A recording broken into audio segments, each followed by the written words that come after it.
বৃষ্টি আসার আগ মুহূর্তটা এত বেশি সুন্দর।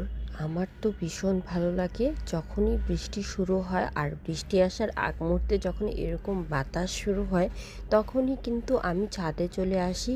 আর আজকে কিন্তু এসেছি বাগান থেকে সবজি হারভেস্ট করব বলে।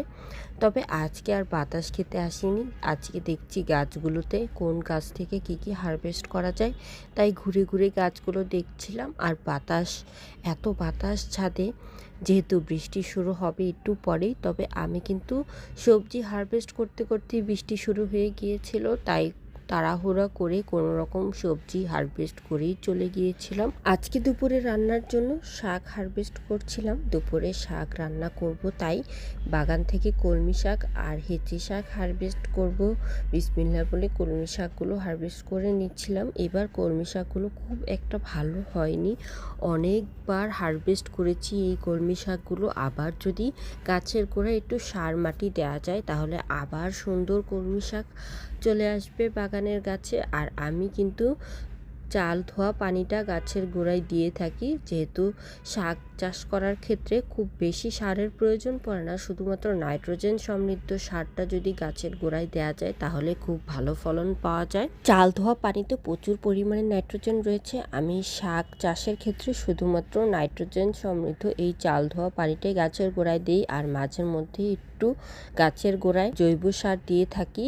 বিসমিল্লাহ বলে এই মরিচগুলো আমি আজকে হারভেস্ট করে নিয়ে যাব। মাশাআল্লাহ, দেখুন 5 লিটার বোতলের মধ্যে মরিচ গাছ লাগিয়েছিলাম, গাছ ভর্তি মরিচ হয়েছে। গাছের শিকড়ের মাপ অনুযায়ী যদি আমরা গাছগুলোকে লাগাই তাহলে কিন্তু খুব ভালো ফলন হয়। যেহেতু মরিচ গাছের শিকড় খুব বেশি গভীরে যায় না, তাই 5 লিটার গ্যালনেও মরিচ চাষ করে ভালো ফলন আশা করা যায় যদি খুব ভালো করে যত্ন পরিচর্যা করা যায়, গাছের সঠিক যত্নটা নেওয়া যায়, তাহলে কিন্তু সব গাছ থেকেই ভালো ফলন আশা করা যায়। এই মরিচ গাছের কথা আর কি বলবো, আমি এই মরিচ গাছের সাইড দিয়ে হাঁটলেও আমার ঝাল লাগে, কারণ এই মরিচগুলো এত বেশি ঝাল আমি তো খেতেই পারি না। তবে এই মরিচগুলো সবগুলো আমি হারভেস্ট করে নিয়ে গিয়েছিলাম রান্না করার জন্যে, তারপর আবার নতুন করে এই মরিচগুলো হয়েছে। আর আজকে কয়েকটা মরিচ নিয়ে নিলাম, বৃষ্টি শুরু হয়ে গিয়েছে তাই একটু তাড়াহুড়ো করছিলাম, কোনো রকমে মরিচগুলো নিয়ে চলে যাব। আর আজকে কিন্তু সাজনা পাতাও হারভেস্ট করব। সাজনা পাতা কিন্তু অনেক বেশি ভালো, শরীরের জন্য অনেক বেশি উপকারী একটি পাতা। আর এই পাতা কিন্তু আমরা রান্না করেও খেতে পারি।